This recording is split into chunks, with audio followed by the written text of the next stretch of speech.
अस्सलाम वालेकुम नाज़रीन, आप देख रहे हैं INN चैनल। मैं हूं शेख अहमद अली। इस न्यूज़ बुलेटिन में आइए नज़र डालते हैं दिन भर की बड़ी खबरों पर। इसराइल और हमास के जंग के 49 दिन बाद हमास ने यरगमाल बनाए गए थाईलैंड के 12 शहरियों को रिहा कर दिया है। थाईलैंड की वज़ीर आज़म सीता थापसन ने एक्स पर यह इत्तला दी। उन्होंने कहा कि हमास ने हमारे 12 शहरियों को रिहा कर दिया है। सिफारत खाने के अहलकार उसे लेने जा रहे हैं। थाई हुकूमत के मुताबिक उसके 26 शहरियों को हमास ने यरगमाल बनाया था। उधर टाइम्स ऑफ इसराइल के मुताबिक हमास ने 13 इसराइली यरगमालियों को भी रिहा कर दिया है। इसका मतलब है कि हमास ने अब तक जुमला 25 यरगमालियों को रिहा किया है। ये तमाम यरगमाली मिस्र की रफा सरहद पर पहुंच चुके हैं। उन्हें गाजा से मिस्र के रास्ते इसराइल के हेज्रम एयरबेस पर लाया जाएगा। इसराइल ने यरगमालियों को वापस लाने के लिए इस ऑपरेशन को जन्नत का दरवाजा यानी हेवंस डोर का नाम दिया है। कुछ अरसे कबल मिस्र ने बताया था कि थाईलैंड से 12 मुगव्वियों की रिहाई का माहिदा तय पाया गया है। इससे पहले सिर्फ 13 इसराइली यरगमालियों को रिहा करने की बात हुई थी। न्यूयॉर्क टाइम्स के मुताबिक 4 रोजा जंगबंदी के दौरान 150 फलस्तीनी कैदियों के बदले मजमूई तौर पर 50 मुगव्वियों को रिहा करने पर इत्तेफाक किया गया।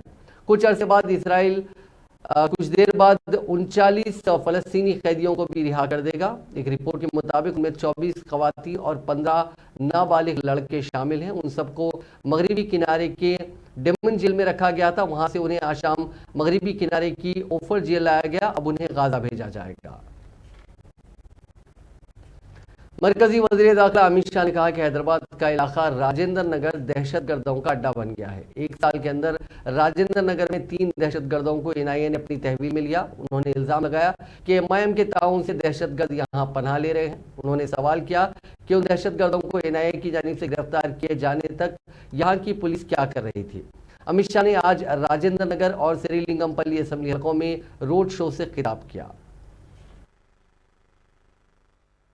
ये तेलंगाना में BRS सरकार ने 10 साल में तेलंगाना को बिल्कुल बर्बाद कर रखा। भाई और बहनों, यहाँ की ही बात करें, RTC बस डेपो की भूमि पूजन 1988 में हुआ था, मगर इसका बस डेपो आज भी नहीं बना। और यहाँ के विधायक बस डेपो के लिए एलोटेड भूमि को कब्जा कर वहाँ शॉपिंग सेंटर बना। अब भाई शॉपिंग सेंटर में बस खड़ी रह सकती है क्या? रह सकती है क्या? मैं KCR को पूछना चाहता हूँ, अगर विधायक ने शॉपिंग सेंटर बस स्टेशन की जगह पे बना दिया तो आपने टिकट क्यों दिया?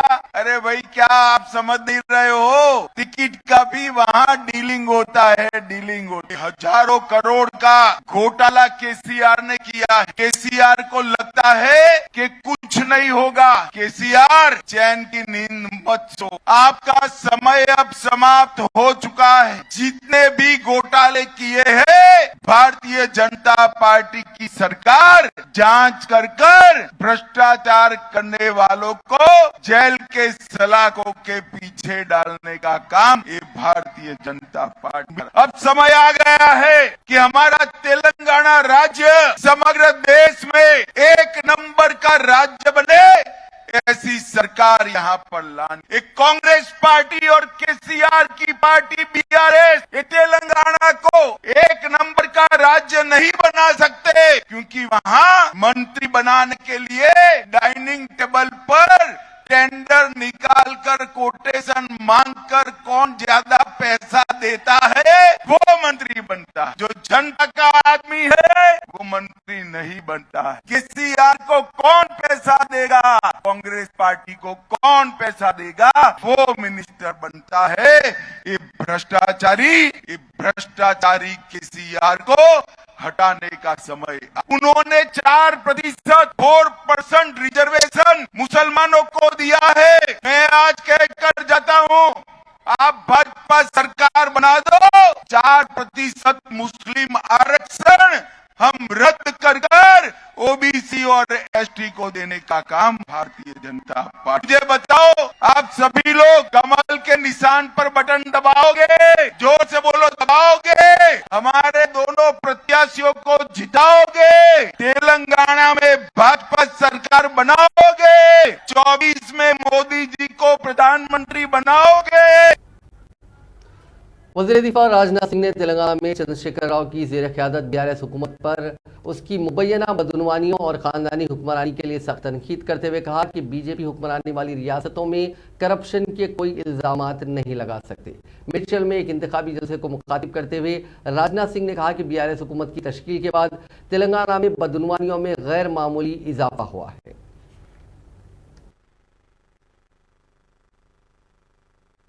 के साथ इस समय चुनाव के मैदान में है और भारतीय जनता पार्टी जैसे देश के अन्य राज्यों में अपनी गवर्नमेंट बना चुकी है, वैसे ही हम तेलंगाना में भी यहां पर बीजेपी की गवर्नमेंट बनाना चाहते हैं। సోదరి సోదరిమణులారా, ఈరోజు తెలంగాణ ప్రాంతంలో అసెంబ్లీ ఎన్నికలు జరుగుతూ ఉన్నాయి. అనేక రాష్ట్రాల్లో జరిగినటువంటి విధంగానే ఈ అసెంబ్లీ ఎన్నికల లోపల కూడా భారతీయ జనతా పార్టీ తెలంగాణలో అత్యధికంగా సీట్లు గెలవాలనేటువంటి విషయం లోపల భారతీయ జనతా పార్టీ ఈ రోజు ప్రయత్నం చేస్తా ఉంది. यहां पर तेलंगाना में 10 वर्षों से बीआरएस की गवर्नमेंट है। आपको मैं याद दिलाना चाहता हूं कि चंद्रशेखर राव ने बहुत बड़े बड़े कमिटमेंट, बड़े बड़े वादे यहां की जनता के साथ किए थे कि मैं आऊंगा तो तेलंगाना का पूरा मैं चित्र बदल दूंगा। बहुत सारे प्रॉमिसेस भी उन्होंने किया था, लेकिन अपने प्रॉमिसेस को पूरा नहीं किया और आज देश के दूसरे स्टेट्स का जितनी तेजी के साथ डेवलपमेंट हो रहा है, तेलंगाना का यह डेवलपमेंट 10 वर्षों के अंदर नहीं हो पाया। తెలంగాణ రాష్ట్రంలో 10 సంవత్సరాల నుంచి ఈ రోజు బీఆర్ఎస్ సర్కార్ ఇక్కడ ప్రాతినిధ్యం వహిస్తా ఉన్నది.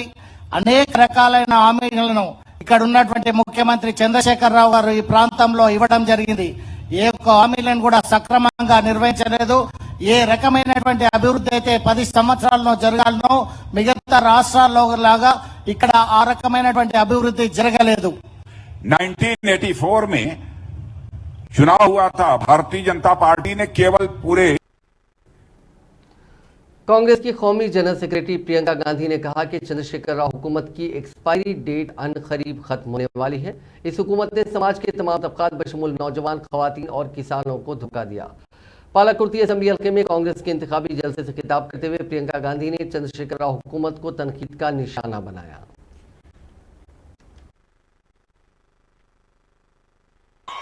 मेरे किसान भाई, आप भी बहुत दुखों का सामना कर रहे हैं। जिस तरह से आपके कर्ज माफ करने चाहिए थे, वो कर्ज माफ नहीं हुए इस प्रदेश में। पेट्रोल महंगा हो गया है, डीजल महंगी है, जो भी खरीदना पड़ता है उस पे जीएसटी, ट्रैक्टर पे जीएसटी, हर चीज पे जीएसटी है। सब महंगाई का सामना किसान को करना पड़ रहा है। आपको फसल का सही दाम नहीं मिलता और जो जमीन की माफिया है, लैंड माफिया, वो आपकी जमीनों पे कब्जा कर रही है और खूब फैल रही है आपके प्रदेश में। आप खूब मेहनत करते हैं खेती में और जहां जहां कांग्रेस की सरकारें हैं, आपको किसानों को सहायता मिलती है। जहां जहां कांग्रेस की सरकारें हैं, किसानों के कर्ज माफ किए गए हैं। अगर हमारी सरकार तेलंगाना में आएगी तो हम 2 लाख रुपए तक फसल का ऋण माफ करेंगे। किसानों को हर साल 15,000 रुपए दिए जाएंगे और कृषि मजदूरों को 12,000 रुपए। आपको एमएसपी की गारंटी दी जाएगी। आज भी जहां जहां कांग्रेस की सरकार है, वहां सबसे अधिक एमएसपी मिल रही है। तो धान पर आपको 500 रुपए प्रति क्विंटल आपको बोनस मिलेगा। देखिए, हर स्तर पर, चाहे महिलाओं के साथ, किसानों के साथ, युवाओं के साथ, हर स्तर पर आपके साथ अन्याय हो रहा है। जो केसीआर जी की सरकार है, जो 10 सालों के लिए यहाँ चल रही है, उसकी एक्सपायरी डेट हो चुकी है। आप जब दवाई खरीदने जाते हो ना, दुकान में दवाई खरीदने जाते हो, उस पे डेट लिखा होता है, कितने साल का डेट होता है। बीआरएस सरकार की डेट निकल चुकी है। देखिए, आपकी जो धरती है, महापुरुषों की धरती है, एक तरह से एक पवित्र धरती है। यहाँ आकर मुझे गर्व बहुत हो रहा है, खास तौर से इसलिए कि यहाँ पे आपकी महिला उम्मीदवार है, नौजवान है, और जब भी मैं देखती हूँ कि एक महिला खड़ी है और उसमें वो नौजवान है, उसमें ऊर्जा है, शक्ति है तो मुझे बहुत खुशी होती है। जब यशस्विनी जी बोल रही थी तो मैं झांसी जी के पास बैठी थी, तो मैंने पूछा आपकी बेटी है या आपकी डॉटर इन लॉ है? तो झांसी जी ने बोला ये मेरी बेटी जैसी है, और कम ही ऐसी सास बहू दिखती है जिनमें इतना प्यार है। लेकिन ये जो हनुमंडला परिवार है ये अपने आप में एक खास परिवार है, क्योंकि इन्होंने इस परिवार के हर सदस्य ने आपके लिए काम करके दिखाया है।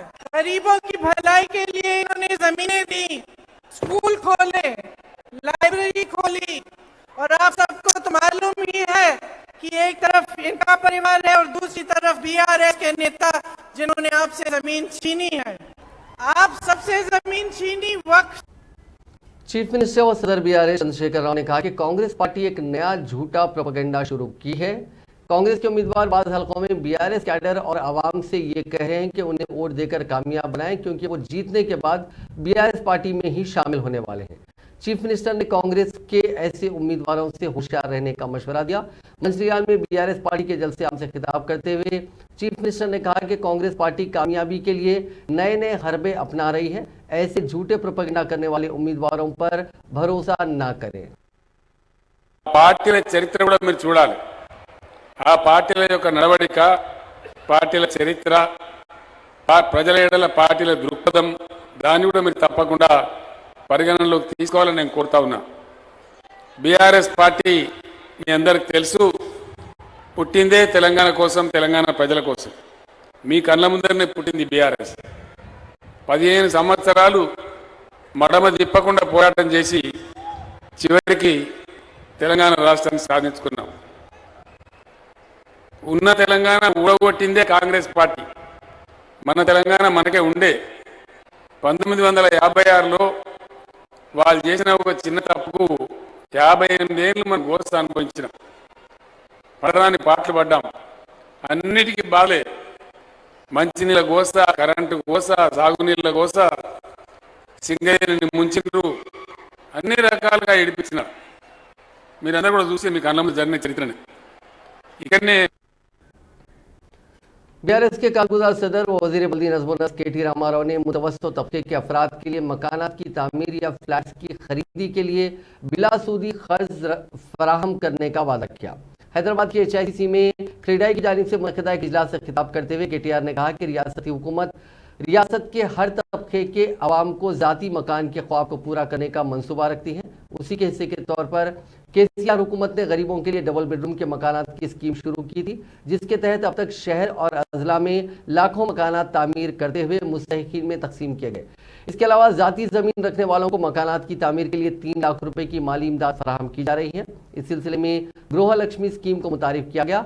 ताहम मुतवस्सित तबके के अफराद के लिए भी ज़ाती मकान के ख्वाब को पूरा करने KCR हुकूमत मंसूबा रखती है।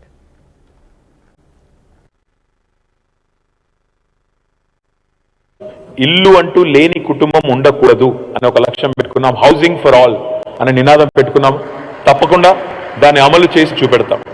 రెండో లక్ష్యం కూడా పెట్టుకున్నాం, నిరక్షరాస్యత అనేది ఉండకూడదు, 100% లిటరసీ అచీవ్ చేయాలి అని మరొక గోల్ కూడా పెట్టుకున్నాం, తప్పకుండా దాన్ని కూడా అచీవ్ చేస్తాం। మీరు అనొచ్చు హౌసింగ్ ఫర్ ఆల్ అంటే ఏంటి, 2 BHK కట్టించేస్తారా? 2 BHK ఉంటుంది, గృహలక్ష్మి ఉంటుంది, అవన్నీ ప్యారలల్ గా నడిచే ప్రోగ్రామ్స్। కానీ ఇంకొక ప్రోగ్రామ్ కూడా కొత్తది కూడా ఆలోచన చేస్తాం। And let me share that with you. We are also thinking of interest subvention to middle class, middle income families. Housing లో ఎవరైతే ఇవాళ లోన్ తీసుకుని మరి ఇల్లు కొంటున్నారో, 1200 స్క్వేర్ ఫీట్లు, 1500 స్క్వేర్ ఫీట్ల ఇల్లు కొంటున్నారో, మిడిల్ క్లాస్ లో ఉన్న వాళ్ళు ఎవరైతే ఉన్నారో, మధ్యతరగతి ప్రజలు, వాళ్ళ కోసం కూడా ఒక కొత్త పథకానికి ముఖ్యమంత్రి గారు ఆలోచన చేస్తూ ఉన్నారు।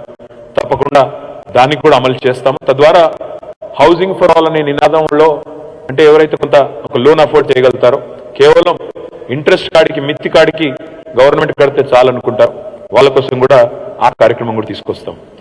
సరే, ఇంకొక మాట, ఇల్లు అంటూ లేని కుటుంబం ఉండకూడదు అనే ఒక లక్ష్యం పెట్టుకున్నాం। హౌసింగ్ ఫర్ ఆల్ అనే నినాదం పెట్టుకున్నాం, తప్పకుండా దాన్ని అమలు చేసి చూపెడతాం। రెండో లక్ష్యం కూడా పెట్టుకున్నాము, నిరక్షరాస్యత అనేది ఉండకూడదు। अवाम के साथ रास मुलाकात के तहत कारगुज़र सदर BRS KT रामाराव ने अपनी इंतखाबी मुहिम की सरगर्मियों के हिस्से के तौर पर जुमे को हैदराबाद मेट्रो ट्रेन में सफर किया। आने वाले इंतखाबात की मुहिम में मसरूफ KTR ने रायदुर्गा मेट्रो स्टेशन से बेगमपेट मेट्रो स्टेशन तक न सिर्फ ट्रेन में सफर किया बल्कि मुसाफिरीन से तबादला ख्याल भी किया।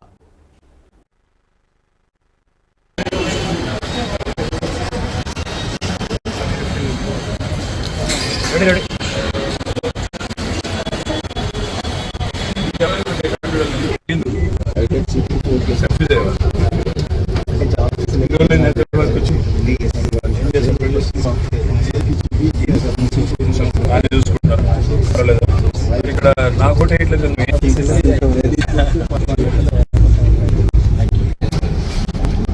మీరేం చేస్తారు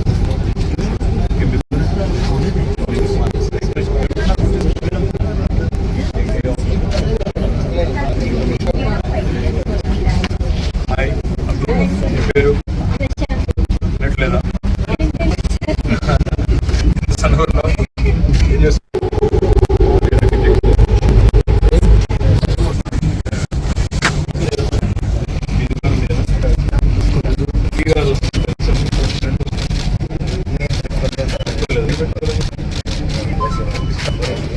ఎన్నేళ్ళు చేస్తున్నారు ఎంతమంది ఫ్రీగా వస్తుంది కరెంట్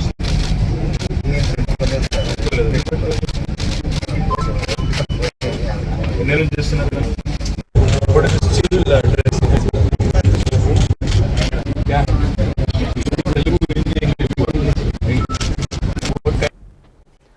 रियासती वज़ीर CH मल्ला रेड्डी ने आज अपनी इंतखाबी मुहिम के हिस्से के तौर पर अक़लियतों के साथ एक इजलास मुनक़िद किया। उन्होंने कहा कि BRS हुकूमत काफ़ी संजीदगी से अक़लियतों की तरक्की और बहबूद के लिए काम कर रही है।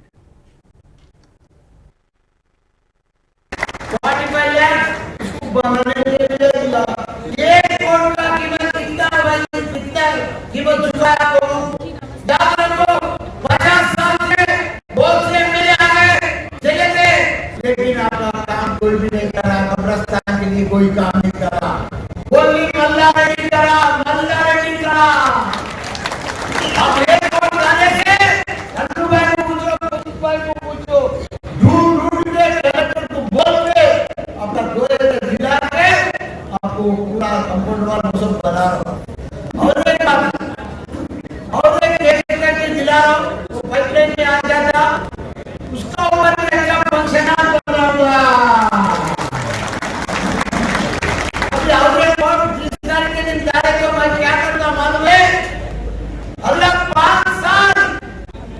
सेवा करूंगा, आपका दिलाऊंगा, बनाऊंगा, आपका बच्चों को अच्छा शादियों में बर्थडे एंगेजमेंट पूरा सलाम बनाऊंगा। ऐसा आपको नहीं मिलता। आप एक बात आओ, गाँव में 11 गाँव है, हर गाँव में एक गाँव बनाया,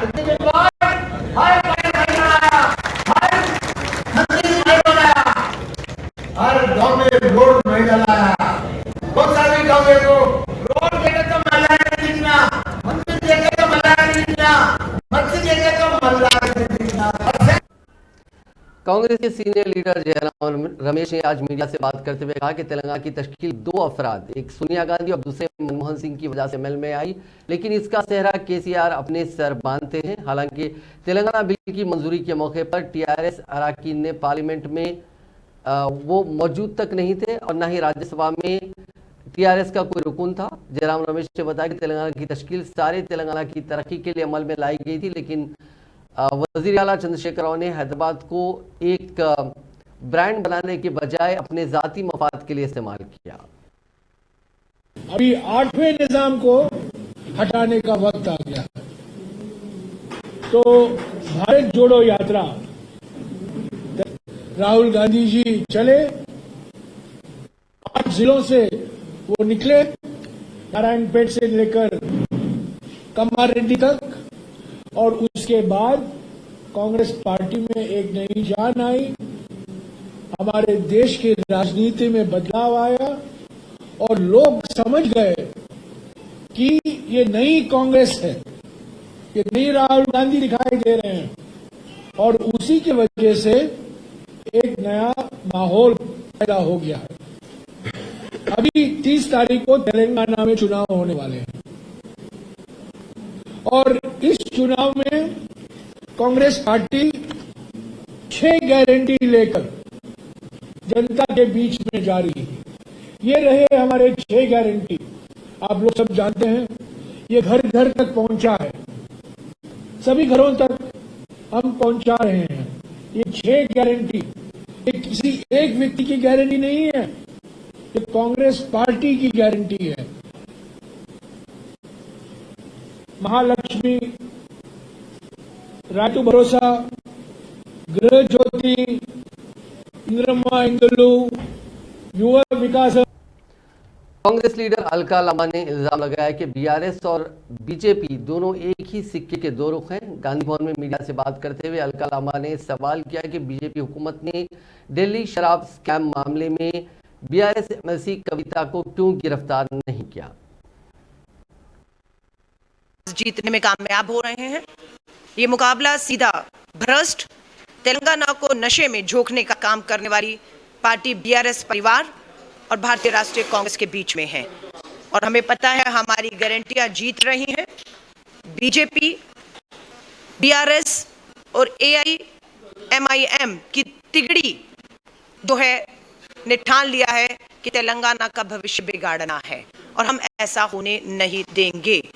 हम पे आरोप लगे कि हमने कर्नाटक में नहीं किया, आज आप देख रहे हैं हर अखबारों में ये लाभार्थी हैं, बेनिफिशियरी हैं कि क्या महिलाओं को फ्री बस सेवा मिल रही है नहीं मिल रही, इनके बैंक खातों में पैसा आ रहा है नहीं आ रहा, हमारा जो है वहां पर लोगों का, किसानों का कर्ज माफ हुआ या नहीं हुआ, युवाओं से जो वायदा किया था वो पूरा हुआ या नहीं हुआ। सब जानते हैं कि कर्नाटक सरकार हो, हिमाचल सरकार हो, हमारी राजस्थान और छत्तीसगढ़ में जो सरकारें हैं उन्होंने जो कहा वो किया है।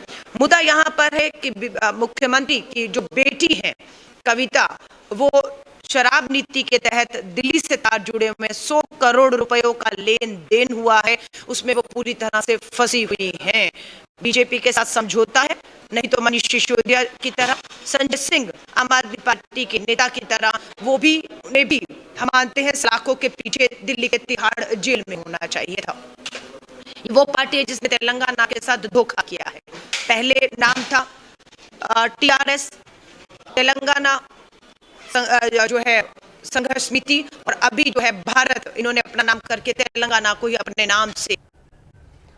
बीआरएस के मौजूदा रुकन असेंबली जिन्हें लम्हे आखिर में पार्टी उम्मीदवार नहीं बनाया गया था, जुम्मे को कांग्रेस पार्टी में शमूलियत अख्तियार कर ली। जिले जोगलम्बा गढ़वाल के हल्का आलमपुर से ताल्लुक रखने वाले रुकन असेंबली वीएम अब्राहम का सदर रियासती कांग्रेसी रेवंत रेड्डी ने पार्टी में खैर मकदम किया। असेंबली इंतखाबात से महज चंद दिन कबल अब्राहम ने कांग्रेस में इनहराफ किया है। अगस्त में बीआरएस ने अब्राहम के नाम का उसी हल्के से बहैसियती उम्मीदवार ऐलान किया था और उन्होंने मुहिम भी शुरू कर दी थी। ताहम लम्हे आखिर में बीआरएस ने अब्राहम के बजाय विजयलू को उम्मीदवार बनाया। बीआरएस ने रुकने काउंसिल सी वेंकटराम रेड्डी की ज़ेर क़यादत पार्टी कायदीन के ग्रुप के मुताले के बाद इस हल्के से उम्मीदवार को तब्दील किया था। कांग्रेस के चार मीनार हल्के के उम्मीदवार मुजीबुल्लाह शरीफ ने आज अपने हल्के में पैदल दौरा करते हुए अवाम से मुलाकात की। उन्होंने तयक़ुन दिया कि कांग्रेस के इक़्तिदार में आते ही पुराना शहर खासकर चार मीनार हल्के के सभी मसाइल हल किए जाएंगे।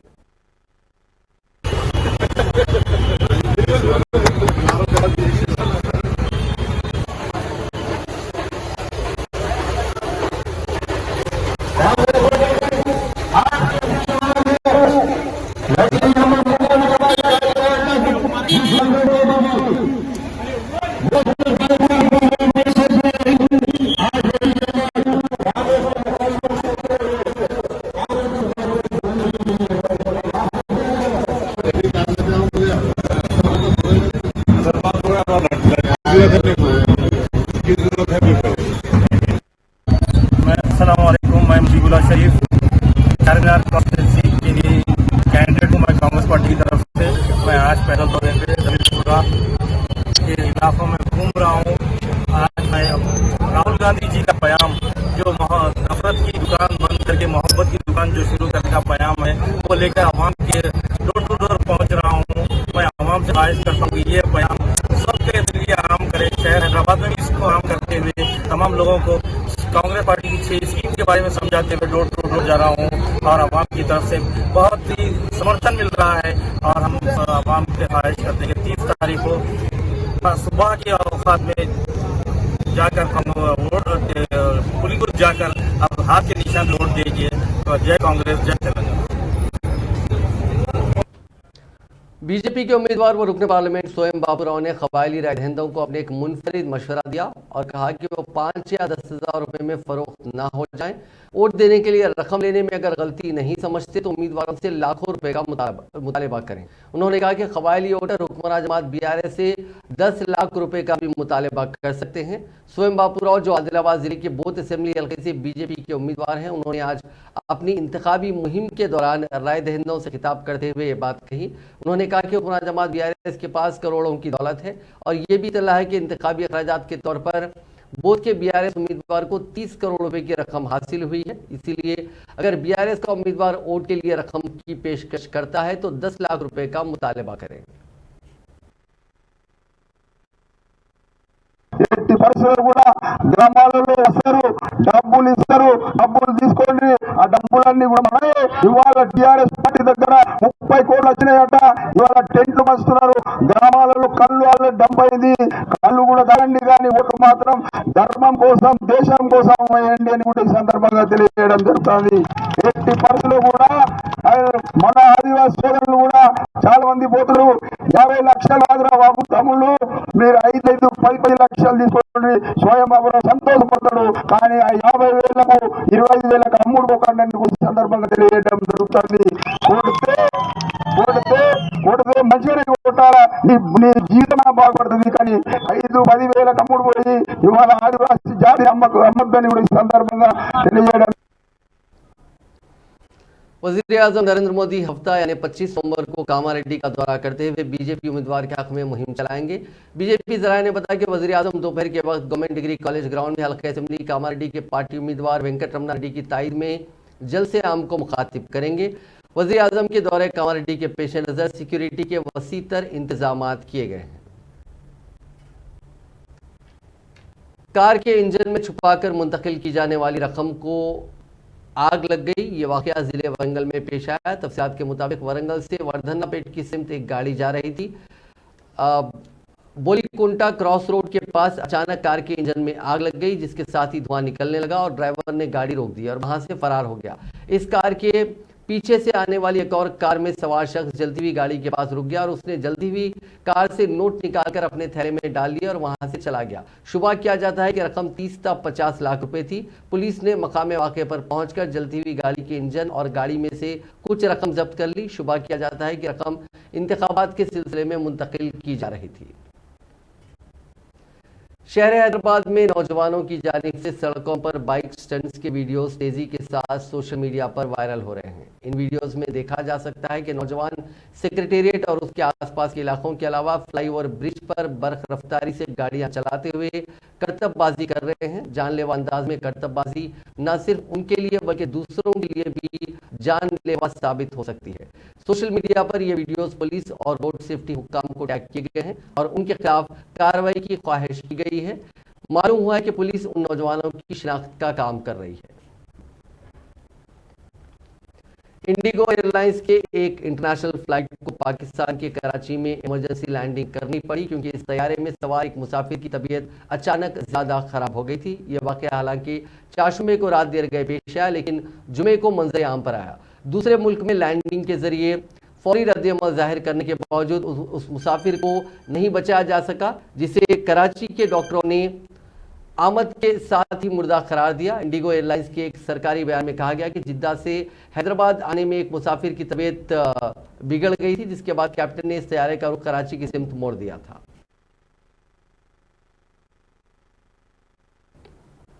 नाजरीन, इस न्यूज बुलेटिन में बस इतना ही। अब देखते रहिए INN चैनल।